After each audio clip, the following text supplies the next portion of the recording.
welcome to Manga Mondays. I'm your host, V Vlogs, and today we're looking at Chainsawman as part 3 in our video series on Fujimoto Tatsuki so far.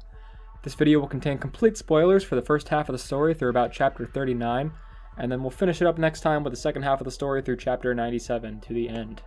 This video will also contain references to Fire Punch and all of Fujimoto's previous one-shots. We're reading everything, so if you haven't had a chance already, go back and watch the previous videos or go read them for yourself. They're not very long, collectively about 100 chapters. Also, like his other stories, this story will contain explicit violence, so you've been warned. Chapter 1, Dog and Chainsaw. We open on our main character Denji, 68 million yen in debt to the mafia, with his dog Pochita, who has a chainsaw sticking out of its head. Denji is counting the money he's made from cutting trees, 60,000 a month, selling organs, a little over 1.5 million, and hunting devils, 300k apiece. Yep, he says, being a devil hunter is the best way to make some moolah. We get our first shot of this big surreal creature, first devil, I guess besides Pochita, a tomato devil with a dozen eyes and arms. Denji crushes it, standing on top, holding Pochita in his hands like a weapon, Pochita's head the blade and his tail the pull string of his chainsaw. Denji looks down at the mafia boss from up top and tells him to burn the body so the seeds don't grow back. The boss tosses him back just enough money to get by this month, taking out a little bit for the finder's fee, and drives off. The mafia man's passenger asks why a kid is hunting devils for them, and the mafia man explains that Denji's deadbeat dad killed himself with an outstanding loan, and no devil hunter worth their salt would give a corpse to the mafia. Back at home, it's raining outside. Denji's having a slice of bread for dinner. He dreams of jam on toast and a hug from a girl before he dies. He falls asleep and remembers how he met Pochita. It was raining then too. The mafia left Denji crying at his father's grave, saying they'd be back the next day to kill him if he didn't find 700,000 yen. Just as they drove away, Pochita appeared from behind a tree, growling at Denji but bleeding out. Denji said, "Here, suck my blood and save yourself. But this is a contract. I'll save you, so you save me too. I don't want to die out here." The next time the mafia came back to meet him, Denji had killed a devil with Pochita, and requested they take him on as a devil hunter. Denji wakes up in the present day coughing blood. He remembers that his mother died the same way, so he begins to panic when he hears a knock at the door. It's the mafia with another contract. He gets to his feet and in the car, they drive off in silence together. Denji and the boss enter a large dark warehouse, and the mafia boss speaks. "Denji, boy, we're grateful, you know. You're obedient like a dog, and you work for cheap treats like one too. Thing is, I hate dogs. Can't stand the smell." And BAM! Denji gets stabbed. Through him, through Pochita. The room lights up, and you can see a crowd of bloodied bodies surrounding them. The mafia is being controlled by a devil. The zombie devil. The devil speaks. "These men traded their lives for a little of the power they saw in you, Denji." Denji is swarmed. He's chopped into pieces and thrown in the dumpster, as the blood gushes from the pieces top to bottom. Pochita swallows some of it, and remembers what Denji once said. "Pochita, if I die, you'll be my one regret. You could starve to death or get killed by another devil hunter. I hear some devils can take over bodies. If you're one of them, I want you to have mine. I want you to live a normal life and die a normal death." We see Pochita merge with Denji, and in a sort of dream space they hold each other up, then have one of their few conversations in this entire story. Denji says, "Pochita, did you do it? Did you take over my body?" Pochita says to Denji, "Denji, I've always loved listening to you talk about your dreams. I'll give you my heart. In exchange, show me your dreams." Denji emerges from the dumpster with a pull string on his chest. His missing eye is back, his wounds are all healed. He looks out at the warehouse in front of him full of zombies, pulls the cord, and flies. Chainsaws ripping out of every limb. He starts tearing the creatures to shreds. We get some incredible shots here and spreads, just an absolute fuck-off gorefest. Denji rips and tears his way through the dozens of bodies on an unstoppable rampage. As the blood clears, we see 3 black suits, their shadows casting into what we can make out of the piles of bodies in front of them from outside. They approach Denji as he stumbles forward towards them, collapsing in their leader's arms. She says, he has 2 choices, her spiral eyes burrowing into his. Be killed by me as a devil, or be kept by me as a pet. If you're my pet, I'll even feed you. Denji says, What's for breakfast? She thinks about it. Bread with butter and jam, salad, coffee, and maybe dessert. He says that's a dream come true. So that was our introduction to the world of Chainsaw Man. The first two things that stood out to me were the expressions and the gore. We talked a little bit in our last video about how far along Fujimoto's body language and expressions have come. Emoto no Ane was super expressive, and it was amazing. To this flowing, freeform state now we're in, where it's like everything feels effortless, but completely gets his point across. I really love it. It's coming out great. The more he progresses, the more incredible these are. Denji's face spitting out that cigarette when he realizes Tochida's merged with him for the first time. Look at this. Every panel feels unique. The violence was reveling in itself so much it felt like pornographic. Spreads on spreads of mutilation and gore. The chainsaws flinging blood everywhere like an energy beam. Nothing feels muddy or wasted though. Everything is distinct and drawn out. It's just totally dynamic and heart-pumping. It's hard to believe Fujimoto's even capable of this after his previous manga. I mean, there was some body horror in Fire Punch and some blood in Shikaku and Naruto, but not like this. That said, I kinda loved it, and generally I feel like most manga fans love this shit. There's always been a super popular death game manga, from Battle Royale to Gaunt's to So the Death God Commands, and the recent Netflix series on Alice in Borderlands, that manga's notorious for that death game also. Groups online, and you go to like manga fan groups, are always sharing their favorite like edgy, gory shots, and more on that later. Of course, I love Pochita, he's super cute. Denji's lovable, he's so full of expression that he's really endearing. And he's an underdog, so of course. Like Pochita, you want to see him reach his dreams. And Makima, maybe because I've already read this, I hate her in this first chapter. She immediately comes off as an abuser. And I worry for my sweet boy Denji. He almost escaped the Mafia, he was healed, he could have just walked out of there. Well, maybe. Makima and the Devil Hunters would probably have killed him eventually or found him, but it's enough speculation. Let's get back into the story.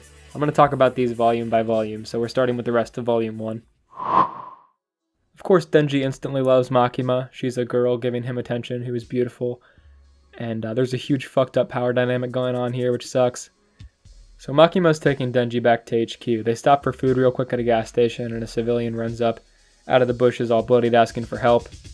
Turns out, devil hunters we find are pretty commonplace, and devils are a pretty public nuisance, so Makima's like, alright, well, let's see what you can do. Go get this devil in the bushes.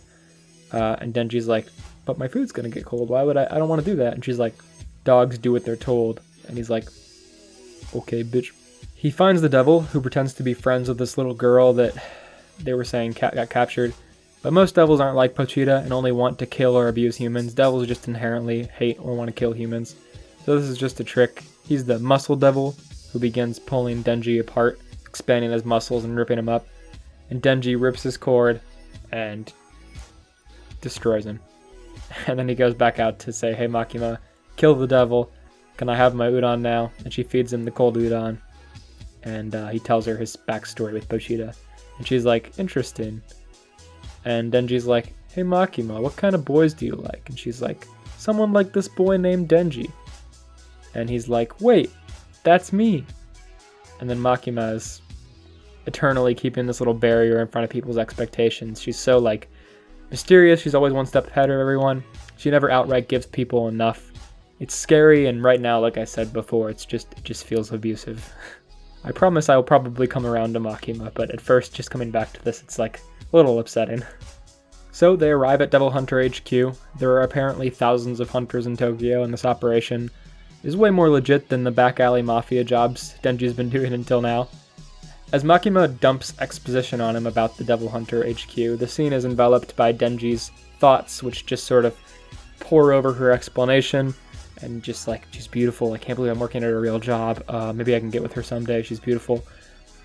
Eventually he gets into the top office, but he's immediately dragged away by Aki, who's his new senior and now his devil hunting partner. Aki is this cool, tall, black-haired dude with a little ponytail, and Aki beats the shit out of him in a back alley, pounding Denji into some old trash cans, flicking a lit cigarette on his chest, and saying, you have no conviction, quit before you get killed. And Denji gets up and knees him in the balls and says, when I fight guys, I only aim for the crotch. And he says, so what if I only have shallow reasons for being here? I'll die by these shallow reasons too, bitch. And they stumble back into Makima's office, and Aki is unable to walk, holding on to Denji, and Denji's like, he got attacked by a testicle devil on the way here. And then Aki's like, fuck, he's lying to you. And Makima's just like, it's pretty funny. So you guys are gonna get along, right? They're like, no. Well, Denji's living with Aki now. Aki has got to keep an eye on him and kill him if he tries to run away. But Denji's being an absolute home nuisance, making the ultimate jam toast that he'd been dreaming of, with empty jam jars all over the table and a big mess in the middle of the living room, and singing in the bathtub, taking too long hot baths, and falling asleep on the toilet. So Aki and Denji get their first job, to kill a fiend, or a person whose body's been taken over by a devil. Denji just uses an axe that he had on to behead the spore creature creator man, and Aki is like, wait, no, use your devil powers, I want to see. And Denji's like, that always looks so painful, I don't want to do that. And Aki's pissed off, like, do not sympathize with devils, they are your enemy, they killed my family, they are not your friends. Aki's ultra professional, he's just like the straight man to Denji's chaotic presence. Denji is being super obnoxious. It's like you gave a kid $1 million. He's got no reason to take life seriously anymore. He's got everything he needs, why would he? Denji thinks about Pochita as Aki leaves the room, and he's like, I didn't really not want to hurt him, I just wanted to keep blood off these nudie mags. And he's like, are my dreams so shallow? Denji thinks about Pochita and how he wanted to share his dreams with him, and if he's already achieved them, what does he do next? He's got a home, food, and a pretty girl to hang out with at work. What's next? He decides he's going to touch boobs. Back at HQ, Makima assigns a new partner to Denji, because Aki asked her to do so. A slender blonde woman named Power, who is the Blood Devil. She's got a high HQ, so she can control herself pretty well. She is very chaotic, though. She's a very chaotic, loudmouth devil hunter girl that makes Denji seem proper in comparison. So she comes in arms swinging, ready to beat ass, and Denji's like, I can forgive some craziness as long as she's pretty. The issue is, how am I going to touch the boobs? They go out and patrol together, and smelling a devil, Power jumps off a building they're on and slits her wrists in midair, pulling a giant hammer from the blood that comes out of it and crushing the sea cucumber devil instantly. Another freelance devil hunter was waiting in a phone booth nearby calling for backup, and you see him on the phone as Power just one frame falls and destroys this thing and blood splatters all over the phone booth. His interruption is pretty funny, but according to Makima, you can't do that, you can't steal other people's hunts. So Makima scolds Power, and Power blames Denji and says that Denji made her do it, and they begin bickering. After the mission, Denji and Power stop to get drinks at a vending machine, and Power picks up a cat in the alley.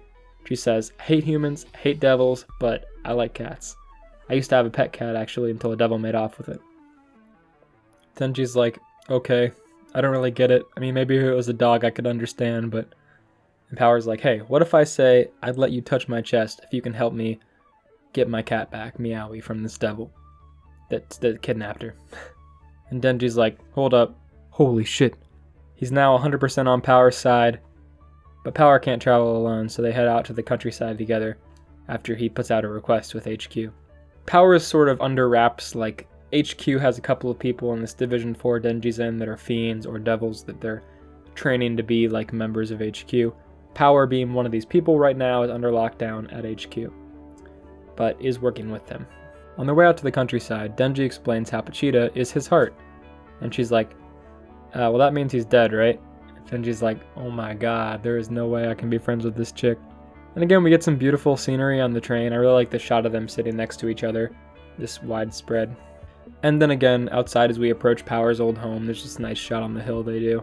I'm so in love with Fujimoto's background art. It's my favorite part of reading this physically, getting to see that stuff in more detail. Meanwhile, Makima confronts the Devil Hunters Agency, and then following that speaks with Aki. They're both wondering why she's taking an interest in Denji and the Chainsaw Devil. Essentially, she explains to Aki in the car that devils are existent for every concept that are as powerful as they are feared. So while something like the Coffee Devil would be kind of weak because people aren't really afraid of coffee, something like Denji, the Chainsaw Devil, has to be too powerful to ignore. And that makes sense, right? Because in the beginning we see the Tomato Devil, and that thing's huge and terrifying. Later we saw the Sea Cucumber Devil a second ago with Power, and I mean that thing is pretty terrifying for a frickin' sea cucumber. It's like 20 feet tall. So, I mean, a chainsaw is pretty horrifying. I used one in the beginning skit of this video, and it was pretty insane. I chopped some trees down, and I was like, oh my god. But I'm assuming more of the fear here comes from like the Texas Chainsaw Massacre and movies that have depicted chainsaws as ultra-violent, and that Fujimoto as an author is a fan of. As Power and Denji approach this home on the hill, Denji is like, wait, if we get this close, isn't the devil going to take your cat hostage? Power is like, oh yeah, that was my story, huh? Denji's like, wait, what, your story? And she flips around and knocks him out cold, then drags his body inside the building. When we get inside, we see a giant, terrifying bat devil who has agreed to give Power her cat back for a human sacrifice. And that is Denji now, so the devil lifts Denji's body up and squeezes it until it gushes blood into his mouth. And the blood tastes disgusting, so he drops the body and punches a hole in the roof to climb out. Out in the roof, he says, as punishment for Power bringing back disgusting blood, he's going to go feast on the humans, and then swallows your cat Meowie alive. And in Power's eyes, we see she's horrified, and we get her backstory. She had been once living feral out in the wilderness and killing things that she came across for fun. We see her sitting on this big smashed bear corpse, and a cat approaches her trembling skin and bones. The cat smelled especially good, she says, so she began to raise it to be fat and happy. Spending so much time with someone who only showed her affection, she began to feel strange about Meowie. They were lying on a roof together one night, Power and Meowie, when a giant bat crawled over the other side, already half dead, and scooped up Meowie. He said, "Bring me a human if you want your pet to live." Power didn't realize what she had until it was taken away, and she went to find a human in the city. We cut to her in present day. She turns to Denji. She says, "Remember when you said you couldn't see Pochita anymore, and I said that Pochita's technically dead if he's inside of you? I know how you feel now." She gets snatched up and eaten by the bat. The devil flies away, and cackling about children, men, and women it will eat next. He looks down. Denji is holding him by the leg and flying away with him. Denji says, "Give me back my boobs!" We see a flashback of Denji as a child. He remembers thinking he lost Pochita once, searching for him everywhere, running room to room and tearing up when they finally met again. He was so scared he fell asleep holding Pochita. He can't imagine what it's been like for Power until now, having been separated from Meowie, and then seeing Meowie killed in front of her. On the leg still, he rips the cord and begins climbing the bat devil and tearing him to shreds. What an incredible first volume. It's like seeing a great movie or listening to a great album for the first time. It's full of like big moments and characters and experiences. So in this world, devils are commonplace and hunters are both government and privately owned. World powers have begun using them as military, and as the fear of these devils and concepts grow, so do the devils themselves. Makima is tasked with raising special cases, and Denji is caught up in a moment of time when these kind of cases are needed more than ever. Things are just growing and growing. Fujimoto is a fantastic character writer and character artist. This feels like a world where he can get more of his wild ideas across for characters just because they still come off as grounded in this kind of hybrid of real life and devils, which could be anything. Or at least put them off in a way where it doesn't come off as like high fantasy and interpretive as Fire Punch begin to dwindle to. Not that there's anything wrong with that, I just feel like I can get more out of it if I can relate to it or like feel like it actually fits within the canon of the story and makes sense and is like, I can remain invested in the ideas. Volume 2, Chapters 8 through 16. The first volume opened with "I Love Chainsaws" on the cover. This one opens with "I Love Texas Chainsaw Massacre." I think a later one opens with "I Love Hereditary." Also, all the chapters open with a cute little drawing of Pochita. In this one, he's eating toast. So Denji and the Bat Devil are flying through the sky. Denji saws one of its wings off and they come crashing down. He punches it through a building. It blasts him with a sonic blast back through some others. It throws a car at him and Denji picks it up with a guy in it and tosses it back, guy and all. Denji slices off its other arm, through its cheek and through its chest. Soon he's holding Power in his arms in a pool of guts, drenched in intestines. And he just looks at her and she asks him why he did it. He says it was just to touch her boobs. But Denji has to be feeling more. I mean, he's sympathizing with her and with her cat and her flashback, her story. Soon another devil approaches them, the Leech Devil. Apparently the Bat Devil was her boyfriend, and she's gonna go eat Denji, who can barely raise his fists to fight at this point. She pierces him right through the chest with her tongue and raises his body up to eat him. And then we see her being peered at through someone's fingers. Just then a giant fox head swallows the devil whole and disappears back beneath the earth. It's Aki's contract devil, and the whole rest of Aki's team comes in to rescue Denji and Power, group of 4. We'll introduce those characters in just a bit. We see Denji in a hospital bed, and Aki's at his bedside. Aki's made him some little apple bunnies to eat, which are very cute, and he explains that, listen Denji, fiends always desire the death of humans, and devils are the same, so do not trust them. We make contracts with them in exchange for part of ourselves, which is how we use their powers. The Fox Devil took this big chunk of my skin, he shows his arm, that is now bandaged up, in exchange to eat the Leech Devil. Denji says, yeah, Power is one of the good ones, I trust her, fuck off. And Aki's like, you were almost killed by Power. I don't know why you're sympathizing with her, again. We see Aki remembering all the people that he talked to after this incident.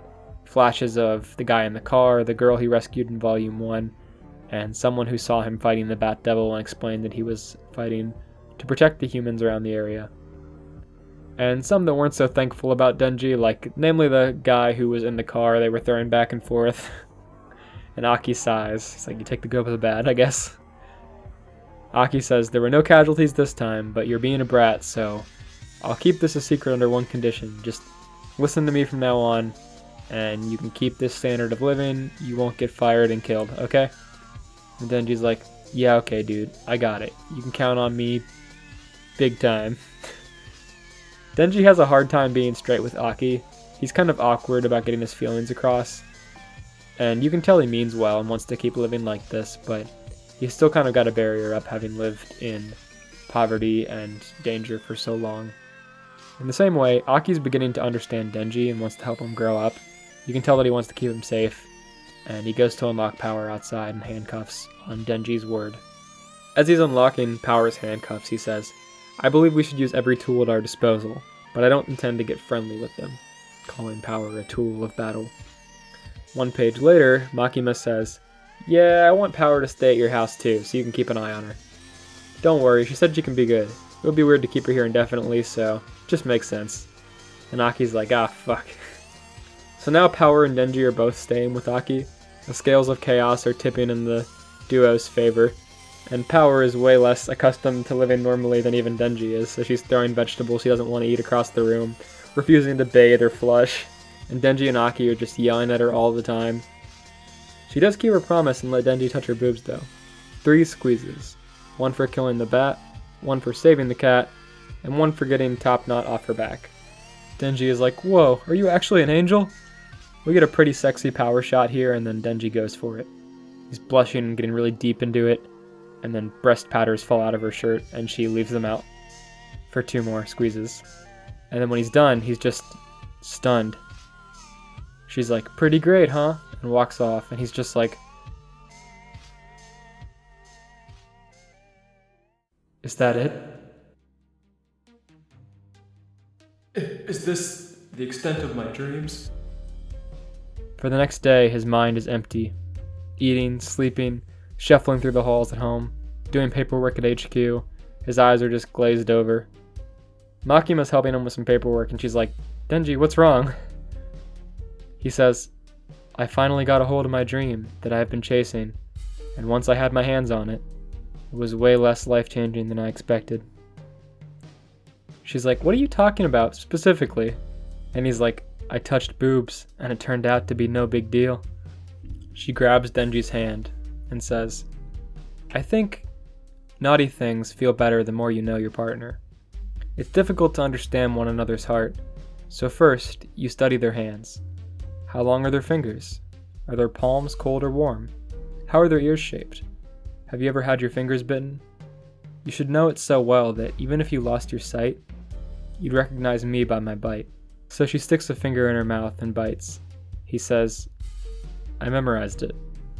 Then she places his hand on her breast, and he falls backwards out of his chair. He's like, ah, ah. She says, I have a favor to ask you, Denji. I want you to kill the gun devil.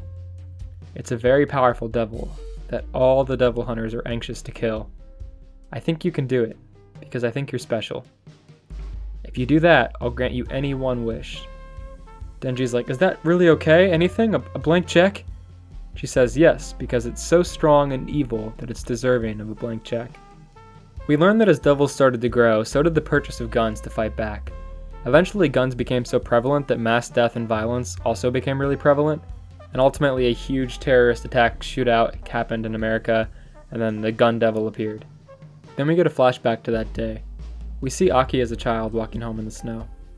He opens the door to see his father and mother taking care of his brother in bed. He asks his dad to come out and play, but his dad says, not now, your brother isn't feeling well. His brother chimes in and is like, hey, I do want to play. So they run outside together, and Aki is like, don't follow me. He throws a snowball at him, but immediately gets hit in the face with a snowball too. He smiles and tells his brother to go get inside and get gloves. You can tell Aki's annoyed by his brother, who always is sick and taking time away from his parents that Aki wants to spend with his dad or whoever. But ultimately he loves him. And then the brother goes inside, and as he walks inside and closes the door behind him, the house is just obliterated right in front of Aki. Then the shot of Aki being blown back from this explosion scrolls down. Japan, 26 seconds, 56,912 dead. United States, 124 seconds, 548,012 dead. Canada, 7 seconds, 8,481 dead. Hawaii, 0.4 seconds, 780 dead. China, 37 seconds, 316,932 dead. Soviet Union, 210 seconds, 155,302 dead.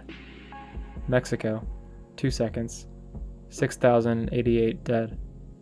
India, 15 seconds, 29,950 dead. In about 5 minutes, the gun devil had killed almost 1.2 million people.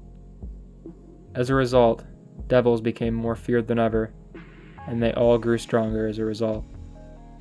Then worldwide gun control was enforced, extremely strictly. Makima asks Denji if he thinks he can do it. He says, well, if I try really hard, it should be a piece of cake. And she says, well, okay. Alright, Denji. First we have to find it. So she opens a suitcase she has with bullets inside, covered in flesh. She says these are pieces of the gun devil's body. When you have one, you can find more. When you have enough of them, it'll point to the gun devil itself. So we have to hunt these pieces down. We cut to Aki, who's just hunted down a giant fish from one of Junji Ito's stories, Gyo, and found a piece of the gun devil inside. He puts this bullet on a chain and follows it to a hotel where another bullet must be hiding, a giant scary devil. He gets his whole team together to go investigate. It's kind of weird seeing them all together like this. We have Aki's original 4, and then we have Denji and Power also.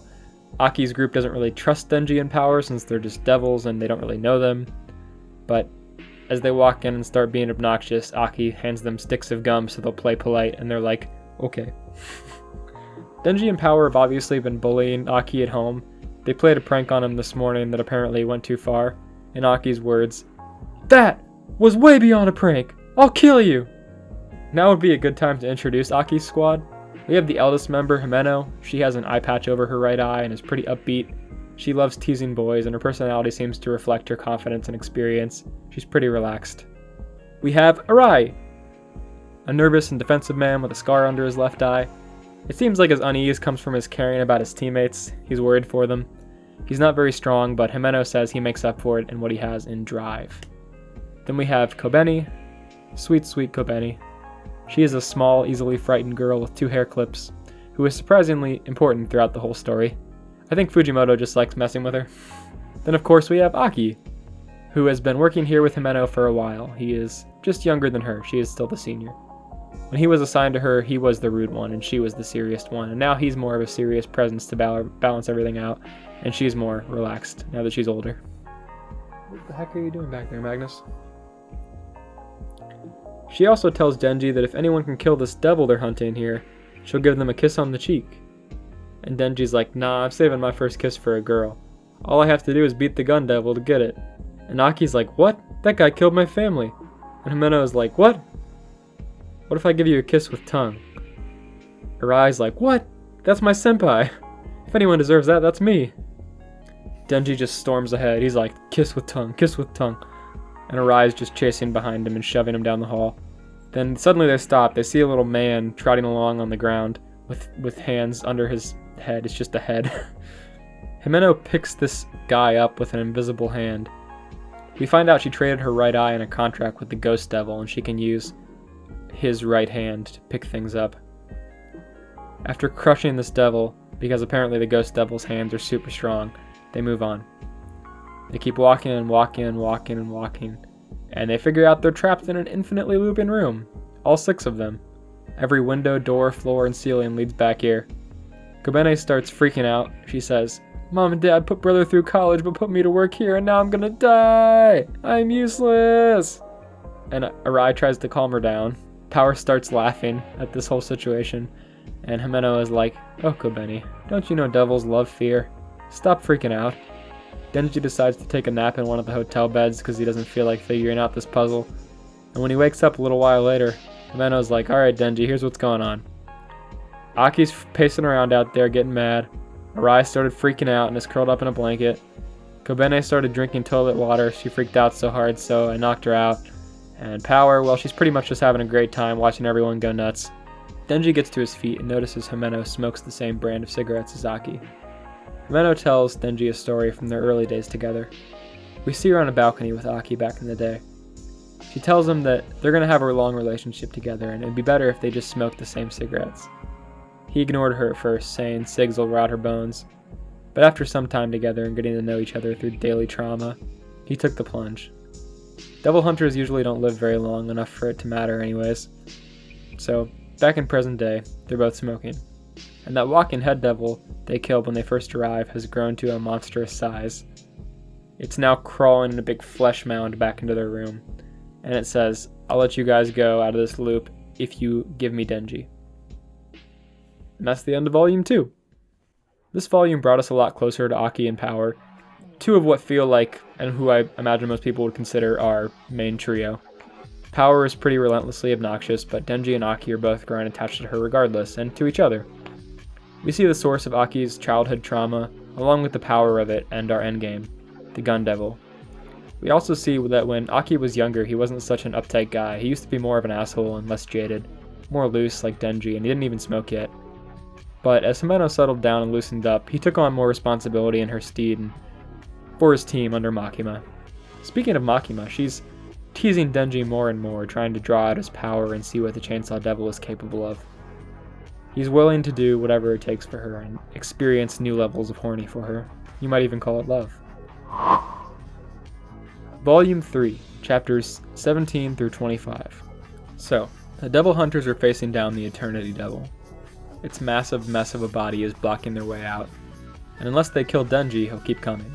Out the window, you can see his giant jaws chopping and crackling below. Aki considers his sword, which will shorten his lifespan to use, since they're trapped anyways, but Himeno holds him back and says, do not use your sword, dude. Don't need to do that. Kobene tries to sneak up and stab Denji in the back, but Aki takes the blow. He's like, no, don't kill. Stop, Kobene, you idiot. Denji stands up on the edge of the balcony and says, if I can't kill him, I'll just hurt him until he wants to die. He rips the cord in his chest and jumps down into the devil's maw. Seconds later, he emerges in a torrent of blood. He saws away, drinking the devil's blood and sawing and drinking, screaming about his perpetual motion machine of never-ending pain. He can just never die if he keeps drinking blood and healing himself. Watching this insanity, Himeno remembers her master's words. This was a conversation they had a while back about Aki. Her master said if Aki keeps his head straight, he won't last long enough to kill the Gun Devil, and he sure as hell won't kill it when he gets there. Devils can see the fear in a straight-laced mind, but if you're crazy, you're unpredictable. They don't know how to hurt you. She looks down at Denji, and he is absolutely crazy, cackling that even blood as gross as sewer water tastes like strawberry jam when seeing a face this twisted in pain. Denji saws away at the devil for 3 entire days until reaching its core, slicing that up and then falling asleep in the pile of guts. Aki and Himeno stay behind to clean this up. They find a scrap of the gun devil in there and wonder what Makima knows about Denji and what Denji even is. Later that week, they have a newbie drinking party for all the new members like Denji and Power, a part of Sect 4. This is one of my favorite parts of this half of the story. I'm not going to introduce everyone here, but the Tokyo noobs get together and have a good time, basically. We hear there are a couple of fiends and doubles in one squad they couldn't bring because it was a little bit too dangerous. They don't have good manners. Maybe less control than even Denji and Power. We find out Denji's only 16. And Himeno is like, "Oh my god, did you get a drink?" And he's like, "I got tea." And this panel is so cute, oh my god. We find out Kobene is one of 9 sisters. She's wearing a hand-me-down dress and having the nicest food of her life right now. Again, it's implied she's giving most of her money to help out her poor family, and they had to send their brother to college, and they're all like chipping in to make that happen. They talk about how a lot of people that are new normally die on missions. In fact, most of them do. So this is pretty cool to have. This party of noobs. Denji says, "Nah, I can't die. Himeno owes me a kiss still." And then Makima walks in and sits down next to Aki. And she's like, "Are you gonna kiss someone, Denji?"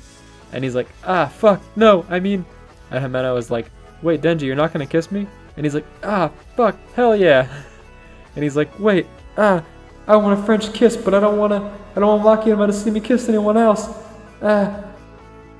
He's embarrassed. And you're just like, this is so awkward. So, to escape this situation, Denji steers the conversation away, and then Aki takes it over. He's like, "Makima, you know something about Denji, don't you?" And she says, "I'll tell you what I know if you can outdrink me." And then we immediately see Aki and Himeno both just passed out. Himeno was already getting super drunk, but Aki was gonna challenge Makima. And Makima's just smiling with her million jugs of beer, perfectly fine. Unfazed. Himeno drags herself up off the table to go and French kiss Denji, like half passed out, and vomits in Denji's open mouth. And oh my god! Oh, this shit is so gross. I hate this panel. I'm censoring this panel. This is horrible. Oh my god. Everyone at the table is pretty disgusted, but Power points out that Denji would never waste anything with nutritional value that entered his mouth as a force of habit from being so poor all of his life. And sure enough, Denji swallows it. And oh my god. We see Arai in the bathroom with Denji, helping him over the toilet, throwing up, and comforting him on his first kiss being fucking awful. And so Arai is officially a bro and cooler than I remember. I did not think Arai was this cool. Completely changed my mind. He's dope. That gross incident pretty much breaks up the drinking party. Later that night, we see Denji kind of waking up in the middle of the night, reaching around asking for water. We find out that Himeno had carried him home, and looks like she had made him drink some alcohol, mouth to mouth, kissing. It's kind of dark, he's feeling dizzy, and Himeno's in bed with him. She takes off his shirt and is rambling about how she wishes he'd get over Makima, and Aki would get over Makima. And she starts to pull down his pants, and she finds a cola-flavored lollipop in his pants. And Denji remembers how he got it. After leaving the bathroom with Arai earlier that night, he finds Makima outside as they're about to leave. He says his first kiss is gone, and asks Makima if he'll always remember vomit when kissing from now on. She says, "Life is full of new flavors, Denji. Soon you'll have no time to think about that kiss. For example," she pulls a lollipop out of her mouth and puts it in his. "Your first indirect kiss will be from a cola-flavored lollipop." Back in the present, he pulls away from Himeno and is like, "No." And they just kind of fall asleep together. The next morning, she apologizes if she went too far, and Denji just says don't worry about it. He'd never do it with a vomit mouth anyways. They agree to be friends. He says he'll help her get with Aki if she helps him get with Makima. They might even have breakfast again sometime, as long as Denji brings his housemates.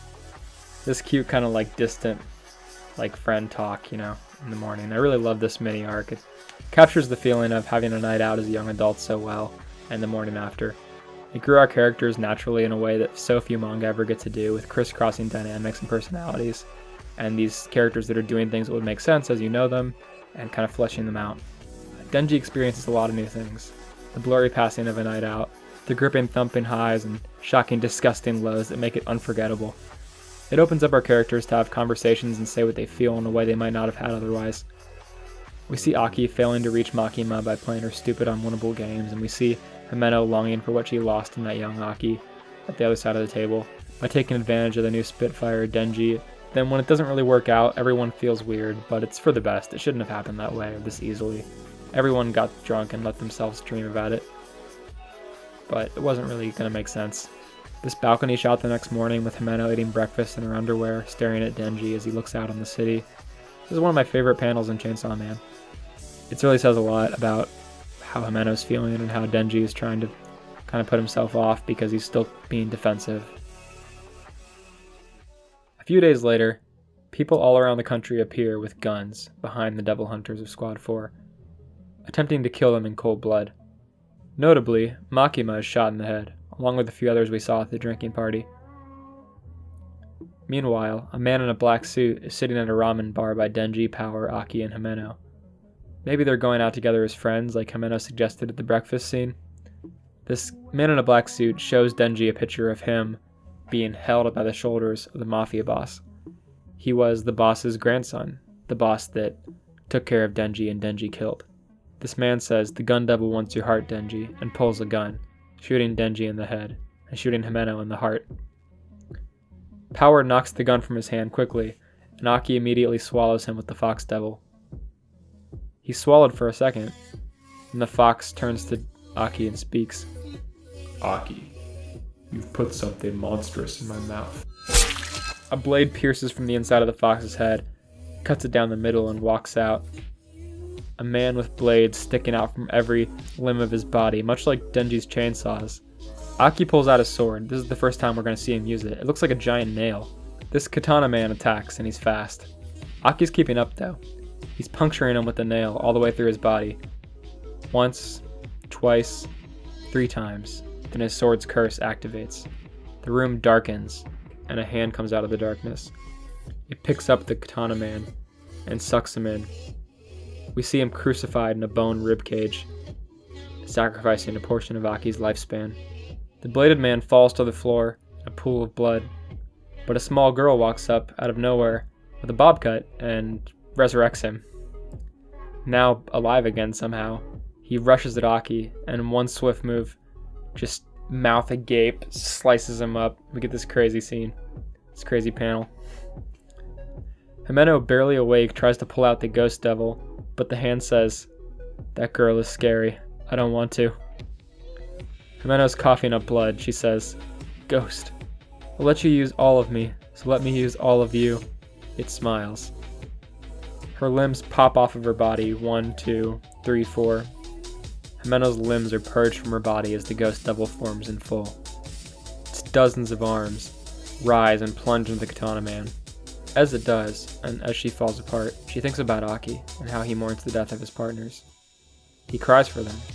She yells that he better live because she wants someone left to cry for her too. The bobbed girl summons her devil, a snake devil. It curls around her. It swallows the ghost devil whole. A floating hand appears, what's left of the ghost devil, and pulls Denji's cord and disappears. And Himeno's gone too, just clothes and an eye patch. End of Volume 3. As we're at the end of Volume 3, I actually want to show off these covers really quick. You can see 1 is Denji, which is appropriate. 2 is Power, like I said, is pretty appropriate too. It's more about Power's introduction and backstory and Aki in that one. And then 3 is Himeno. And it's appropriate too, because at the end of Volume 3, Himeno's gone. And I'm glad this final chapter got to be a nice tribute to her passing. I'll put it up right there. You can see that compared to the volume. When Fujimoto wrote Fire Punch, he would frequently subvert the story in wild ways that felt unearned or out of left field, because they didn't have enough build-up, or they'd just waste time establishing characters that didn't do anything, or would die. And he talks openly about subverting the story in some of the bigger ways, and he likes it this way, and a lot of people, I get the impression, liked it that way too. It would have been fine if they just had more establishment. Like, I think this drinking party felt like a good way to set up Himeno's death and give feeling to a lot of the new characters, to give weight to implied emotions and backstories before we lost them. I don't get the impression that Fujimoto is wasting our time in this story, and I feel comfortable investing myself in this world, even if it does take weird turns because I feel like we're going to get a lot of time with everyone. In the West, we're now out of physical volumes, which means it's time to buy a Jump subscription. Oh boy. I hadn't mentioned this until now, but these translations are pretty different from the fan submissions I was reading originally. Not just in writing, but in quality. I've been reading fan rips on release on third-party apps since like 2011, and I'm just used to garbage, so it didn't really faze me. I also don't really collect physical manga unless the art style really interests me or I just really want to support an author. So I'm having a great time seeing these illustrations up close. They're really beautiful. I'm kind of sad I have to see them go and go back to digital now and get these compared to this nice on-paper shots. As a quick aside, the stuff that I do typically collect is stuff that's really heavy in ink. If I could recommend you two that are really great to read physically, it would be Witch Hat Atelier and The Girl from the Other Side. These were actually both gifts, but I'm really loving them. Volume 4, chapters 26 through 34. So Denji had his chain pulled, and he begins battling with Katana Man by taking a hostage. Katana Man cuts them both in half and picks up Denji by the handle on his head to carry him around like a chainsaw. It's pretty funny. Meanwhile, most of the people that we saw get shot in Volume 3 have died, but Makima appears walking off the train unharmed as if she wasn't shot. She said she wasn't shot to the people from Kyoto she's meeting on the other side of the train tracks. And that doesn't make any sense. We saw her take a bullet. Whatever her power is must have something to do with it. We see the bodies of the gunmen on her train with massive holes in them as if she freaking Rikio punched them through the body or something.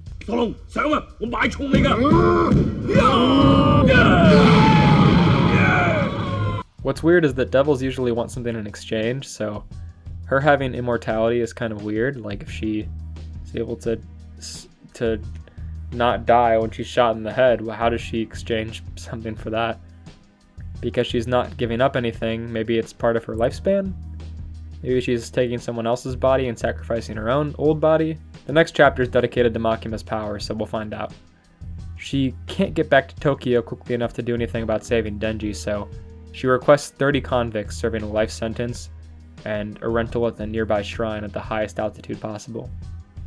And a change of clothes. Well, the change of clothes about confirms she took somebody else's body, because in chapter 23 she was wearing a coat that was closer to like waist length, and then she gets off the train and she's got a full body coat. Unless she stole somebody's coat. She probably wants a pair of clothes that fit her and don't have blood on them. She lines up these convicts on their knees outside the temple and blindfolds them. We get the shot of her with these lined up convicts. It's pretty cool. She makes her own men have blindfolds too, because no one's allowed to know what devil Makima's contracted with. She leans down and has the convicts speak a name, then they fall forward dead.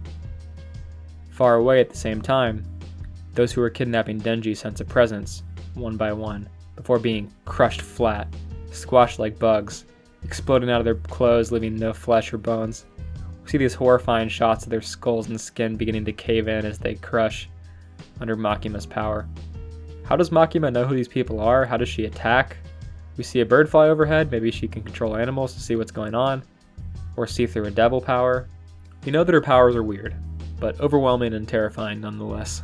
After performing this convict killing, Denji kidnapping, bug squashing, she just goes into the office and gets briefed on what's going on. She learns that most everyone in Special Division 4 we've been seeing so far at the drinking party and everywhere else has been killed.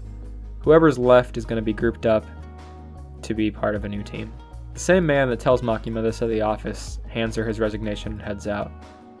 Now that they're being targeted by the gun devil, she says, "It's quit or die, I'm out."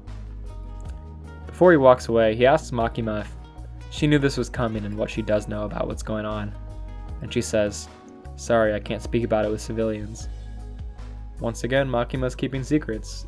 It's sort of a trick of the author that we're finding her in these situations where she would give up information if this were to happen, but she doesn't do it. She's very secretive. Her power, her knowledge, everything is very scary about Makima. With just the bob cut girl and Katana Man left, surrounded by all these crushed bodies, they're like, "Alright, let's go." They drag Denji by his chainsaw head to the car to escape, but Kobeni confronts them. She's pissed they killed Arai with a gun, who took a bullet for her, and the bob cut girl's like, whatever, and sends out her snake devil to go attack Kobeni. But Kobeni just jumps and does a front flip and starts like running along the snake, and chops off Katana's man's hand with a knife. She steals his gun and in midair shoots him in the back. And it's like, what the hell? Where did this come from? Kabene actually is kick-ass? Bobcut Girl dips, and Kabene's like, when I see Himeno, I'm quitting. It's like, poor girl. What is up with her? We get the impression that like her and Arai are kind of like the two noobs that aren't weird devils and are like friends. So for Arai to get shot, who I mentioned is a bro, and I'm also sad that he died, is really impactful for her, and I feel bad that she had her teammate killed and shot with a gun. But I do find it cool that she can do front flips and be badass suddenly.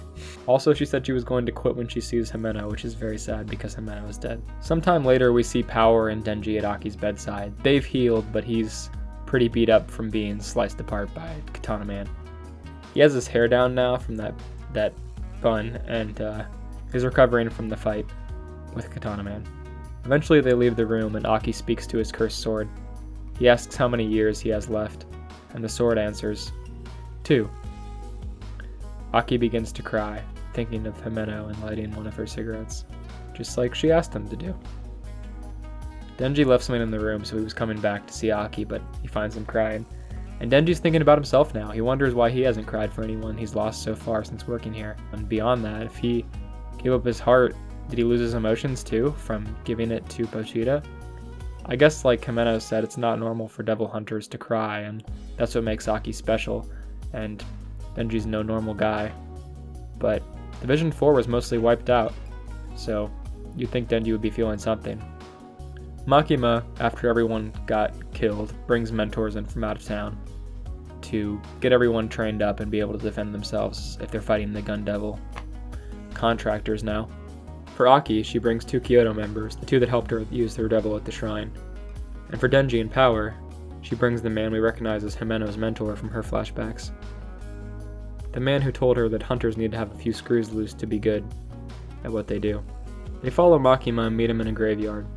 This tall man in an overcoat with sunken eyes, a scar coming out of his mouth and around the left side of his face, a flask permanently in his hand. Without turning around, he asks Denji and Power 3 questions. Power just mimics what Denji says, so I'm just going to give Denji's answer. 1. What did you feel when your teammates died? Nothing much, they're dead. 2. Do you want to get revenge? Nah, it's overrated, too dark and brooding. 3. Humans or devils? Which side are you on? Whoever's winning. He says, you both get perfect scores. People like you are few and far between. Excellent. I love you. Call me Master. I like booze, women, and killing devils. Makima, you can leave. Training begins now. Then he strong arms them around the neck and breaks their necks. I love this dude. I love mentor characters and training arcs in manga. They are always fun. It's exciting to get both introduced at once here, and what a nice way to roll with the punches of deaths we've had so far. Makes them feel impactful, like, okay, this happened. It was super bad. We gotta not let this happen again. We should be prepared for this. So the Master beats the shit out of Denji and Power, killing them over and over again for days. Denji is unkillable, and Power is mostly the same. So he slices their necks, breaks their spines, and just generally beats them to hell. We have this like mastermind manga moment I'll put up here. It's pretty funny.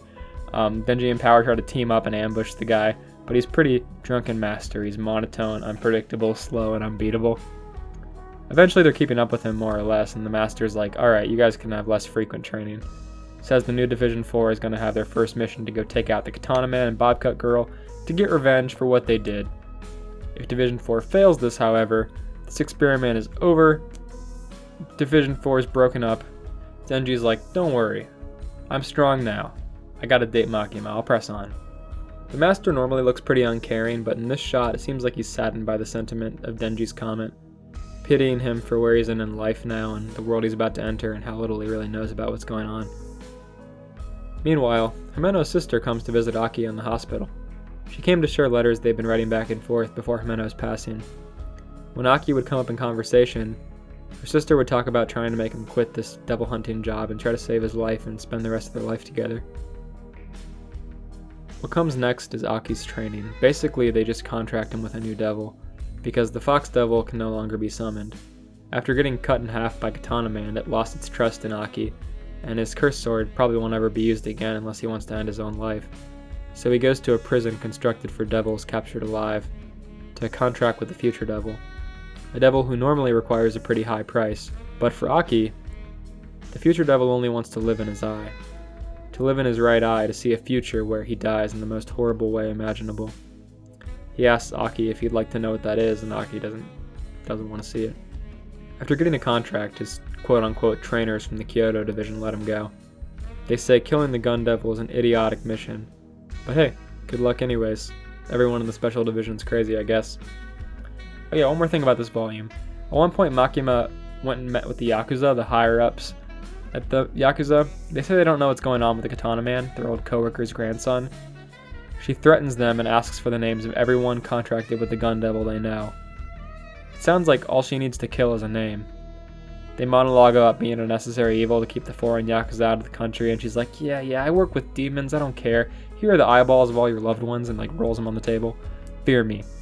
Same trick as in his one-shot Shikaku, which she rolled him out of their like jacket pocket. But executed a little bit more elegantly, of course, because it's Makima. So, end of volume 4. The cover of this volume is Aki, and I think that's really fitting. Aki's life was really torn apart in these last few chapters. He doesn't have much time left. Even if he quits his job now, he'd have 2 years to live, so he's just digging himself a deeper hole, hoping that he'll reach his endgame. Makima is still their leader, and she's still terrifying. The more we learn about the devils, the scarier they are. And the scarier they are, the less it feels like they can be controlled or used for good. Whatever she's controlling now feels unstoppable. It's like a death note, but twice as destructive, and she doesn't even need a face. Denji and Power feel like our heroes in all this somehow, and are more or less unchanged. In that way, so does the Master. At the end of the volume, he speaks to Makima and says whatever is happening, it seems like Makima knows what's coming, and he'll turn a blind eye to her if it's for the greater good. But she's speaking in lies, and he knows that too. And her endgame could be anything, so he's on his toes. But what could he even do against her if he wanted to? Yeah, he's a master of killing devils, but Makima's unstoppable, it feels like. It's time for the debut of the new Division 4, so let's get into Volume 5. Volume 5, chapters 35 through 43. Okay, I'm kind of cheating. This chapter I'm going to cover first at the end of Volume 4, but it sort of gets cut off and it would be weird to introduce our characters before ending the volume, so I'm just going to start it here. We meet Division 4, the special division full of freaks and geeks. He's taken on the Mafia sect where Katana Man, Bob Girl, and a bunch of zombies are hiding in this building. First is Shark Fiend. He can swim through walls. Think Lemillion from My Hero, but a horrifying cannibal that can turn into a shark. His name is Beam. Then the Violence Fiend. He has to wear a gas mask to suppress his power and seems just generally well violent, I guess, and he looks like a edgy kid. The Spider Devil. She's got 8 deadly legs and is temperamental enough to kill you if you look at her wrong, but he's controlled enough to be in the Devil Hunters division, I guess. Lastly, Angel Devil. He's not hostile towards humans, but his touch will drain your lifespan. Angel Devil. And Aki is leading this crew, of course, and cutting his way through the building when he encounters the Bobcat Girl pretty early on. She says, "Snake, spit it out." And she spits out the entire Ghost Devil into this hallway. A devil so powerful that it took Himeno's death just to summon it, and it's now facing down Aki in this cramped hallway. Seeing it bent over like this with its eyes sewn shut is terrifying. Each of its countless arms are rippling with muscle definition. Aki approaches it and starts slicing off its arms as it attacks, and they reach out to grab him, when the future devil speaks, reminding Aki to use his right eye. Then we get a short glimpse of the future. The Ghost Devil picks up Aki by the throat and holds him up. Bobcat speaks. "Choke him to death." Aki dreams of Himeno, offering him a cigarette. This time from his perspective and not Himeno's story to Denji. His side of the story. He refuses it, and she says she'll hold on to this one until he needs it. We revert to the past. Aki is on all fours, panting on a pool of blood and severed arms, imagining the future. He's not dead yet now. The Ghost Devil is still in front of him. Out from her massive arms, one hand stretches out in a closed fist and unfurls. In it is a cigarette. Aki takes it, cautiously, and flips it over. He sees the words, "Easy Revenge." He closes his eyes and walks calmly into the ghost devil, and then onto its back, remembering what Himeno told him. The devil can only see fear. If not, it can't see anything. He raises his sword and chops its head off. Bobcut Girl is stunned, and behind her, Kobeni appears with a knife to her throat, taking her hostage. Aki's like, "Hey Kobeni, I thought you quit." And she's like, Nah, we get our bonus this month. Kobeni's becoming a bit of a gag character. I like her. Yeah, Aki was able to take off the ghost devil. Easy revenge. Denji and Power are heading up on an elevator in the same building. Power is like chomping on a zombie arm. It's grossing Denji out. Ding! The door opens and they're just in a room. All they can see is zombies. Power jumps in and goes wild. She says, "Denji, cover me!" And she just flying. It's having a blast. And Denji just watches her and watches as the doors close and he keeps going up. Next floor. Ding! He's confronted with Katana Man and a couple of dudes with guns. The man is like, "Alright, just let us kill you, Denji. You killed our granddad and our friends. So, it's time to die." And Denji's like, "Dude, no, they were zombies. They were dead already."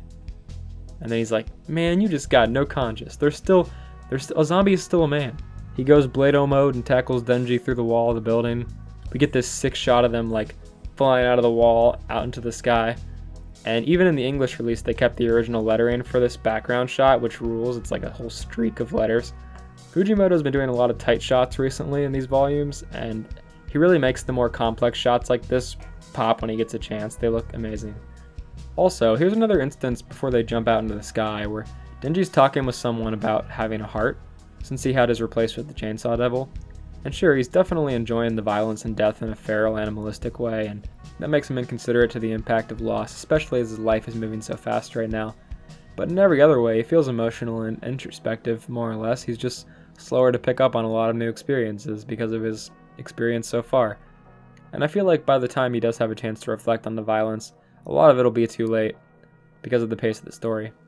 Not that this story will be going in like a farming slowdown arc anytime soon, but hey, I hate hearing my boy Denji be told he's got no heart. Maybe he'll reflect in a different way because he's got heart.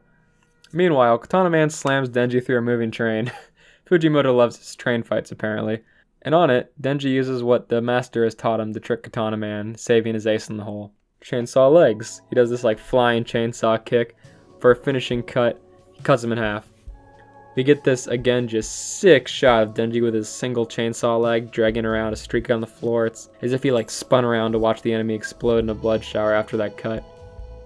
It reminds me of the finishing move on like a No More Heroes boss when he makes like the final cut and it just goes phew.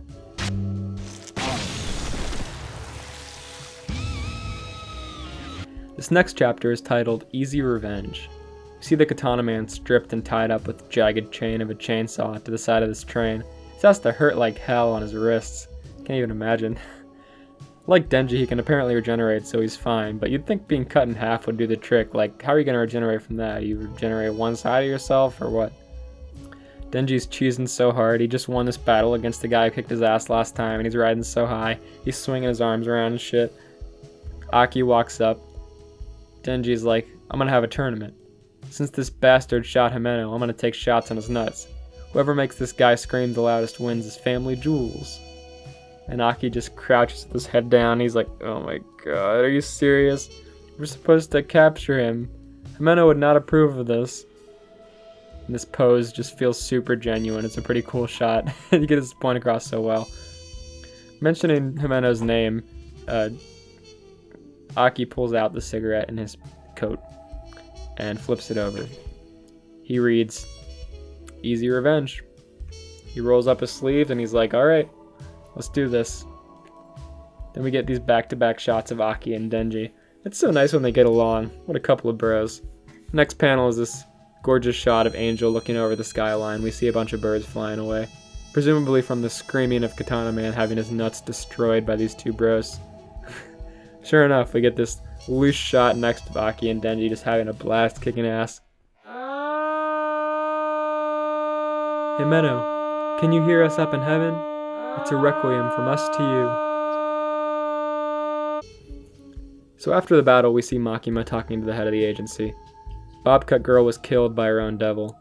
Suicide. But they recovered another fragment of the gun devil flesh. enough now to make the collection they have start moving towards the source. It was time to take on the gun devil. We see a reoccurring dream that Denji's having. He's in an alley and facing a door with a peephole. On the other side of the door is Pochita, who tells him to never open this door. Then Denji wakes up. Power wakes up too, and slams him into the ceiling. Power drank too much zombie blood, so because she's the blood devil, Power has become really powerful.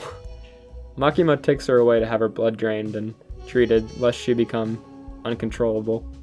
Denji says, "Take her away," nonchalantly, and she looks all scared to be living away from him, like, aw, they've been living together for a while now, so it would make sense that she would miss him. Denji's replacement partner in the meantime is going to be the shark fiend, Beam. Normally this fiend is so violent he can't even hold a conversation, we're told, which means he's probably the one that they couldn't invite to the dinner party. For some reason Beam loves Denji and calls him Lord Chainsaw the strongest. Perhaps there's some part of Beam that knew the Chainsaw Devil in a past life and knew he was really strong, since devils seem to be more or less eternal. Denji seems a little down right now and out of it. He may be reflecting on what people have told him about having no heart. Makima, noticing that Denji's down and isn't excited to have a new shark partner, asks him to go on a date with her to go see a movie. Before talking about these next few chapters and this next whole little arc, I want to talk about Fujimoto's writing. We've had a few themes pop back in that were introduced in Fire Punch and his one-shots. Again, we have an invincible main character that outlives relationships and disassociates with their present surroundings, which makes sense. It's hard when you're so focused on a struggle of now to appreciate the viewpoints of those around you and give back to them in meaningful ways when you're not worried about death. And that's a theme that really hits home in some ways. Something that Fujimoto clearly wanted to express in Fire Punch was the impact films had on him and how powerful pieces of art can be on your understanding of the world around you.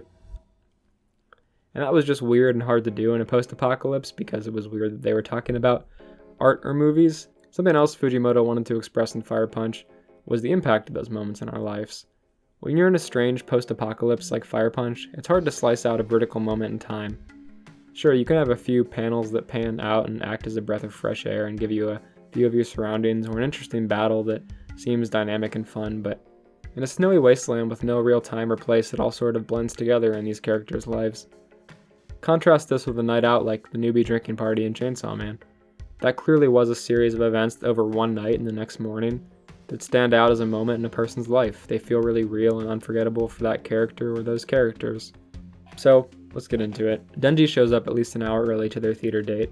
He was so excited he couldn't sleep, and Makima shows up an hour early too for some reason. She's wearing pretty formal clothes, but Denji finds them super cute. She says they're going on a theater-hopping movie marathon from now until midnight. I imagine this is like Fujimoto's perfect real-life date. Denji's like, okay. For the first few movies, he doesn't really laugh or cry along with the audience. He notices Makima doesn't really laugh or cry either. They're just talking about each film over coffee between showings, and yeah, these are their average or they're not particularly interesting. By the end of it, Makima's like, okay, next one is the last one. People say they don't really get this movie, so do you want to catch it, Denji, or just call it a night? He says none of these movies so far have really done anything for him, and she says, you know, I only really find 1 in every 10 movies interesting myself, but I've had that one movie that I did find interesting change my life. So, they go in. And at first Denji's bored again, shuffling around in his seat, kind of wasting time. But a certain scene comes up towards the end and he starts to cry. He covers his face with part of his hand and tries to scrunch it up. He kind of half turns to Makima, blushing, doesn't want her to see him crying. The edges of her face are illuminated by the screen and you can just make out that she's crying too. He opens his mouth a little bit in awe. He straightens up. He can't believe it. They're both blushing and they finish the movie together in silence and walk out. They walk for a little while outside without saying anything, and then Denji speaks. That last movie, I'm going to remember that until the day I die. She says, me too. That one movie was worth the cost of all those tickets. Denji asks, Miss Makima, do you think that I have a heart? She asks why he would ask that, and he pushes the question aside. Suddenly she rushes up and puts her hand under his shirt and feels his chest. And she says, you do. She kind of skips off and leaves him behind. So Denji got closure on one of his personal questions and he went on his first date. I really liked that quote from Makima before they went in to see the last movie about 1 in 10 changing her life, because There's a sense of weight it gives to the last showing and almost opens them both up to being more emotionally vulnerable and open to this film. Like, it's now or nothing, so let's take this one seriously. So we're about halfway through now, about the end of Volume 5, and this feels like a good stopping place.